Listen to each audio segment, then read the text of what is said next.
Welcome to Artemis Oracle and Tarot, a sacred space for those on the moonlit path.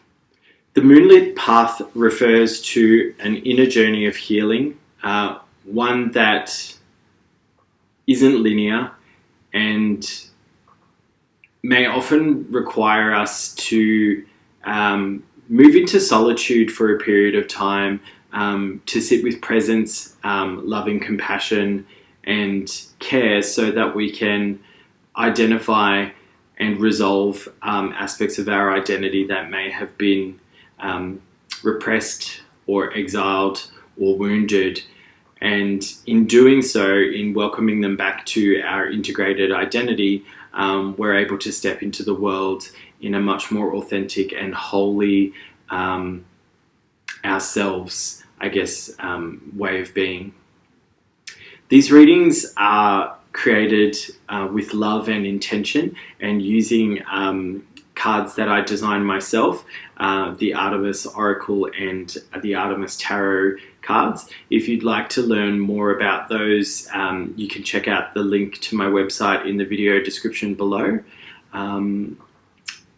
Without any further ado though, let's jump into your reading. There's a few astrological transits happening through the month of October that are significant, and I thought I'd just run through some of the highlights.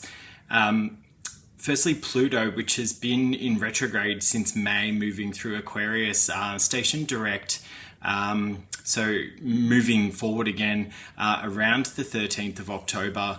And this shift will be especially present now until the end of October. It marks a pivot from inner processing around power dynamics, specifically as it relates to things like technology, AI, human society, community, globalism, and I guess the way that Pluto works is by tapping into the kind of hidden underbellies of power structures. So you might find that in your personal life that themes of power and fairness and technology might move more into the foreground. You might find yourself feeling the call to kind of take up a more active role in those power dynamics, or indeed it might be reflected more broadly in the world around you. And I think there's been obviously some global events that have been bubbling under the surface, this year that we might see start coming to some more active, I guess, closures or climaxes in the next few weeks. This is going to even be further, highlighted or exacerbated with Mars, which has been in its domicile sign of Scorpio since September. Mars brings a much more direct energy to it as well. And so the two of them in combination, could mean significant, action or change in a very short time. Think sharp tongues, deep truths, and unexpected insights around the world, and as it relates to power structures and change.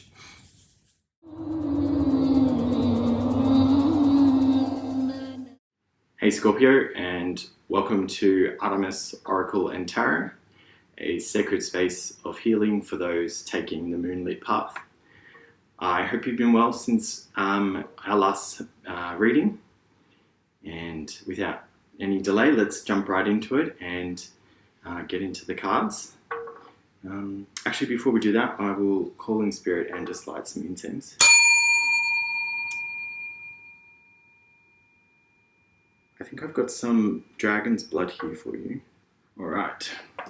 So today I'll be doing a slightly different reading with you, different to last month anyway.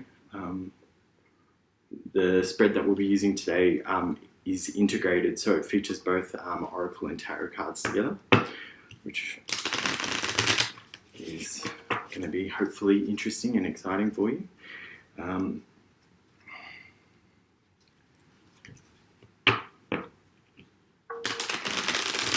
So the spread that we're using today, it's like a 3x3 grid. I call it the as above, so below spread. And in the middle line, we've got a sort of typical past, current, and future. And then above is kind of what's above the line in the conscious kind of story. And then below is a sort of below the line, what's unseen or unknown or unconscious, hidden from our conscious awareness. So it takes a little bit longer to set up, but once we do that, we'll be going in sort of card by card. So, all right, we're looking for a past card for Scorpio.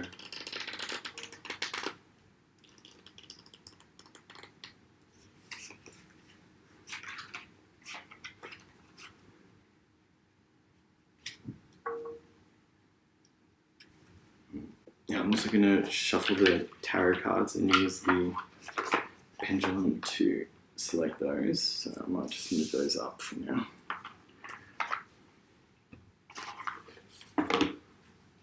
And just a reminder while I'm doing that, if you are interested in learning more about the archetypes that show up in the reading today, you can visit the website, which is in the video description below, and find all 44 of the profiles.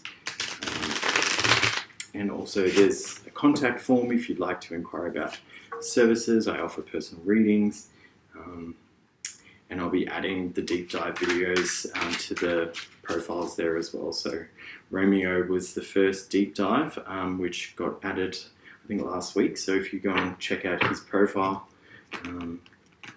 you will see that the deep dive video for Romeo there. So we just need another 6 cards. So I'm going to use the pendulum again, like I did last month, to see which cards I want to speak. How about rose quartz today?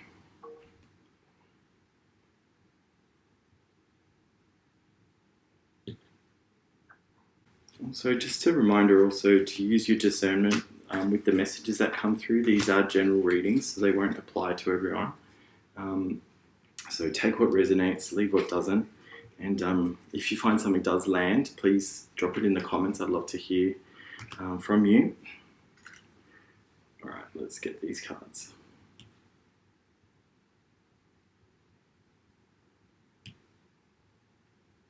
All right, it's that middle one. Yep.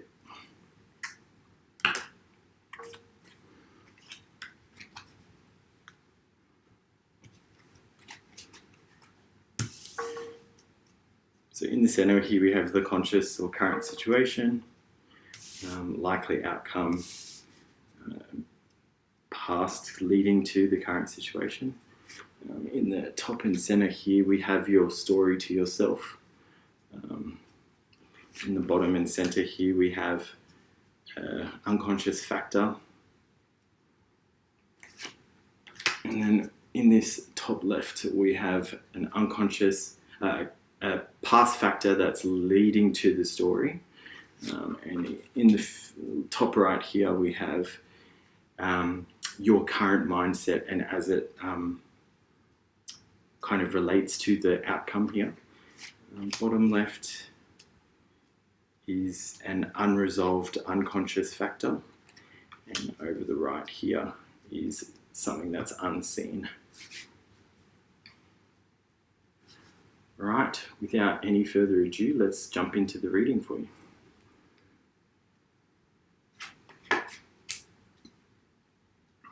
All right, you've turned over the Zeus card here in the current situation. And Zeus speaks to authority, grand vision, and manifestation of ideas. So it's a very powerful card. You're likely feeling your oats right now. You are sure of yourself. You are kind of kicking goals and feeling very outwardly expressive in terms of the successes that you've enjoyed, and also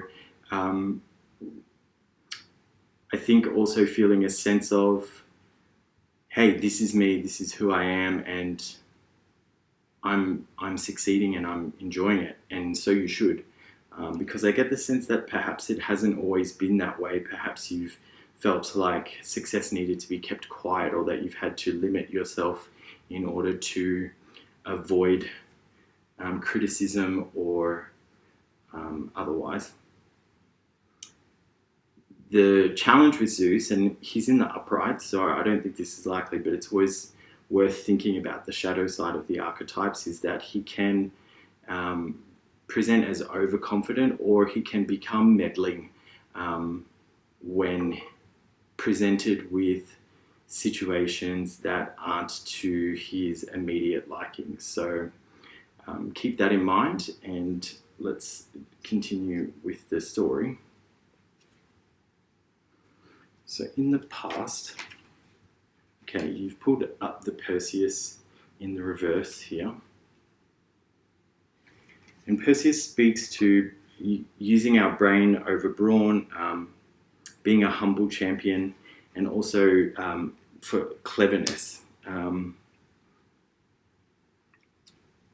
in the reverse, I think this speaks to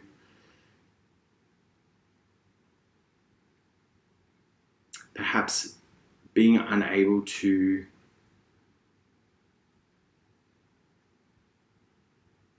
show that intelligence, show that wit, show that cleverness, have it be stunted in some way, or repressed in some way. Perhaps being too clever felt unsafe, or perhaps showing your intelligence as a child or earlier in life brought unwanted attention that made you feel uncomfortable, or that perhaps it was a threat. And so it's interesting to see that now in the current situation with the Zeus energy, you've kind of inverted that. You flipped it on its head, where not only are you kind of clever and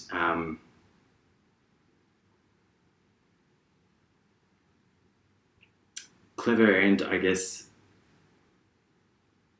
using your brain over kind of like physical forcing of your agenda, it's gone even further than that. You're like an authority. You have grand visions, and you find that people are more likely to follow your ideas than perhaps they were earlier in your life or career, or in school.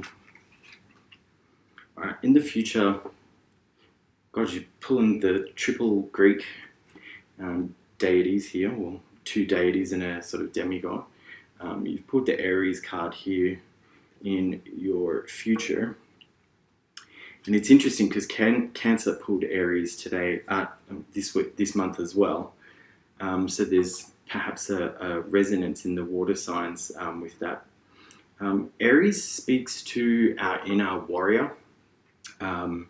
He is a protector part of, I guess, your inner child. He is the healthy expression of righteous anger when our boundaries are crossed, when a threat presents itself that we need to defend against. And it's interesting with this following Zeus, I get the sense that there might be a challenge to your authority, or to, I guess, what it is that you represent by someone or some group or something. And you're going to be called to kind of step forward and, underscore, I guess, how far it is that you're willing to compromise, and then where the point of, there's a point of no return as it relates to compromise, like when that becomes an act of self-sacrifice. That's when we need to say no. And saying no can be really hard because the natural fear of saying no is rejection, that, whoever it is, whether it's someone we love, or whether it's someone that we just would prefer to keep on side, like a boss, saying no can present a whole range of risks.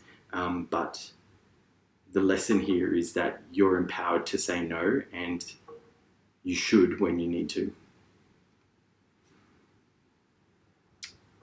All right, let's see what the story to yourself is. Yeah, you've pulled the Queen of Wands here, which is sort of... Typically, the Queen of Wands is an archetype who is firm in her power. She's charismatic, she's creative, she's full of that kind of zest for life. And in the reverse, I'm getting the sense that perhaps you've been caught in a story where that fire has been dulled, or that fire has been taken away, or you haven't been able to fully embrace it as much as you would like to for whatever reason. And it could be perfectly valid reasons as well. But the problem with identifying with a story of difficulty or marginalization is that if we identify with it overly, it can be a limiting narrative and core belief for us moving into the future. And so whilst it's important to acknowledge the hardship that we may have faced, it is also important to not allow it to become everything about us. Otherwise, our world just gets smaller and smaller until there's very little. Okay, now things are getting really interesting. All right, Spirit. So in the unconscious story, or like what you're unaware of, you've got the Ace of Wands here, and the Ace of Wands speaks to that inner fire is there, mate. Like, it is there, and you are full of creativity, you are full of zest, and more importantly, like, if you need to defend yourself, you are full of fire to direct that as required at whoever is challenging you. And so, yeah, this story absolutely needs to bring more of this into it. Spend some time, if you know that you've got like a challenging meeting, or if you've got a conversation that you're not looking forward to, one of the things that I do is I spend some time getting into that mindset of channeling that emotion of passion in such a way that it kind of forms like a protective layer around your softer parts. And it's not about bypassing, and it's not about pretending we're not afraid or that we're not angry or hurt, but it's rather about thinking what emotions are already here and which ones are going to serve me the best in this particular scenario. And so by doing that, we can channel the emotion that's most useful to us in the moment and then return to the other ones after, so that we're not repressing or bypassing or avoiding. All right, let's see about the past factor that's led to the story. Yeah. So you've pulled the Nine of Cups in the reverse here, and the Nine of Cups speaks to like a wish, or perhaps even like an idealized dream or vision that you had that didn't come to pass. And, you know, that has perhaps clouded how you feel about certain things in the world. It may be that you feel that was the thing that you really wanted, and because it didn't work out, or because you never quite got it, like what's even the point anymore? And the point is this: if we hang all of our hopes on like one hook, if that hook for whatever reason like falls or collapses or doesn't turn out the way we wanted it to, then we've got nothing else. So it's really important to be more than one thing, invest in more than one thing, have plurality within you, because I promise you, if there's one thing that humans have, it's we contain space for multitudes within us. And yeah, investing all our eggs in one basket, that's so limiting, and you're so much more than that, Scorpio. So I encourage you to diversify. All right, your current mindset. Oh, this is so nice. So your current mindset and how it relates to the outcome. You've pulled the star here, and it makes me feel like everything I just said is stuff you already know. You've got hopes and dreams, new ones, and you're gently blowing on them so that the embers there stay lit. And you've kind of he's got two flames, as you can see in his hand there, and he's tending to them both, and that's kind of what you're doing. You're holding space for a couple of potentialities, and you're giving them equal attention, and I think that's really wise. Certainly more than having all your eggs in one basket. But in looking at the star above him, it's got like 8 points. Maybe it's being even more expansive than just a couple of things. And one of the things that I like to suggest to people is reflect on what brought you joy as a child. Was it singing? Was it creating? Was it, gluing? Was it sports? Was it, I'm not sure what, many of those things. We often let go of the things that we really enjoyed or were passionate about in our teen and childhood years. And the wounding of that is actually quite profound. Or we'll find some way of kind of commoditizing and getting paid for something that's similar but doesn't bring us the same level of joy. And that, Scorpio, I think is something that you're in particularly kind of prone to, because Scorpios are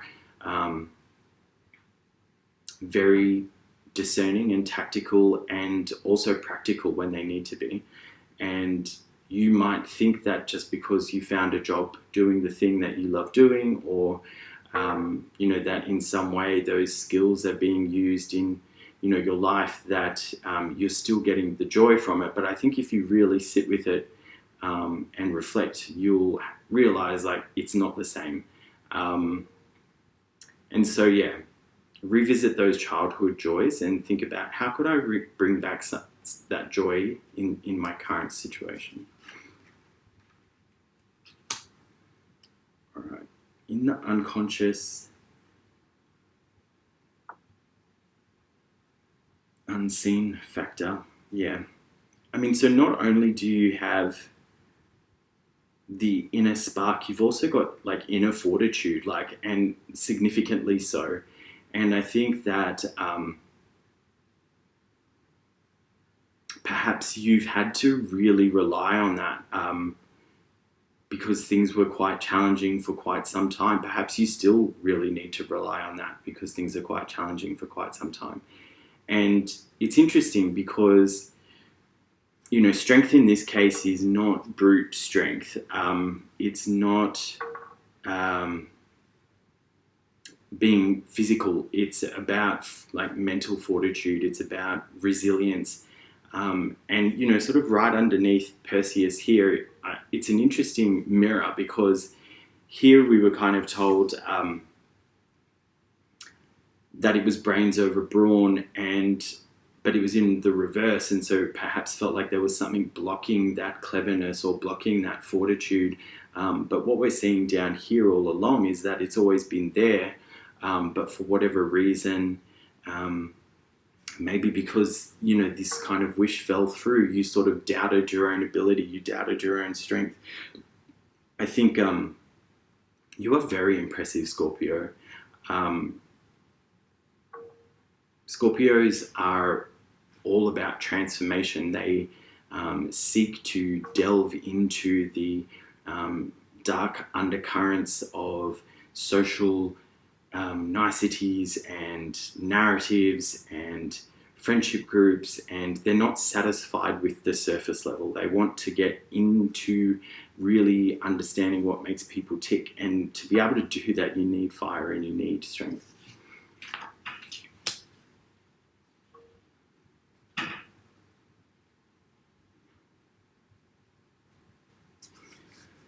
All right, and this last card you pulled over, it's the Justice in the reverse.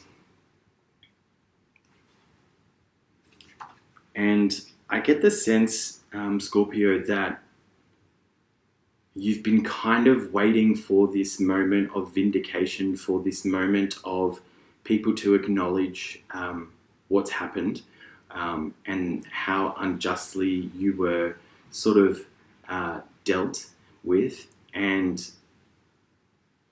it's quite significant to you. It's a big part of like this story is like, when are people going to acknowledge that I had to endure all of this and I'm still standing here? And that's a completely natural feeling to have, especially if we have been marginalized or we have had to endure struggles. But also it's a little unrealistic because it just is unfortunately something that rarely happens.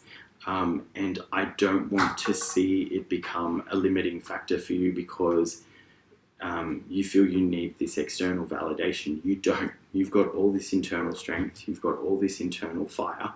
And the only person that needs to be convinced of your just sense of morality in the situation is you.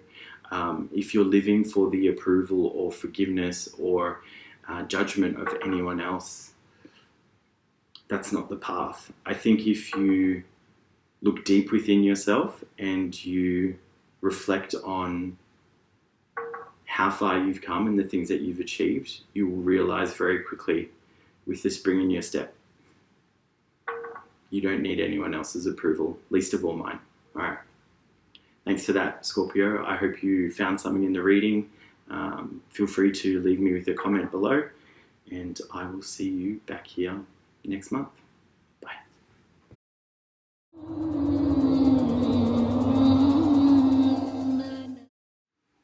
Well, that's all for this month's reading. Thank you for your presence and for being present. And just a reminder to check out your moon, rising and Venus signs as well. There might be additional insights relevant to you.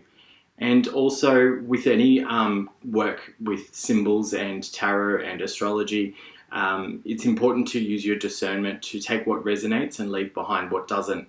Trust that the messages that you need to hear will surface in your mind at the right time, just as you need it. And emotion is not weakness, but wisdom. So healing isn't tidy, but it is sacred. And if this stirred something deep, I encourage you to take time to sit with that, notice where you feel it in your body, take permission to pause and come back to your practices of self-care and connecting in with those around you. Feel free to share how this resonated with you. I'd love to hear your comments below.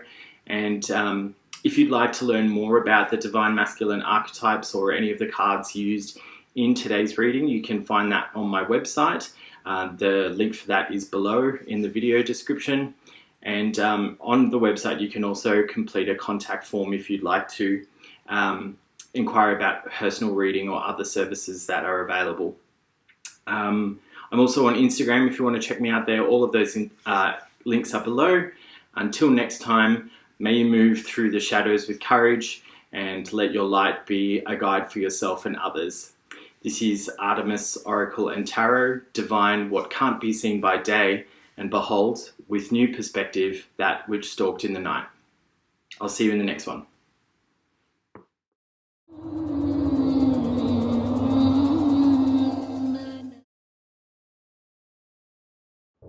You've been watching Artemis, Oracle and Tarot, a sacred space for healing for those on the moonlit path. Join us here on YouTube for monthly tarot readings by astrology sign and deep dives into the imagery and symbolism used in the making of our unique Artemis, Oracle and Tarot decks. If having a space to work through the unpleasant but necessary parts of adulting sounds good to you, like and subscribe here on YouTube and follow us on Instagram so you never miss a beat. All links are in the description below.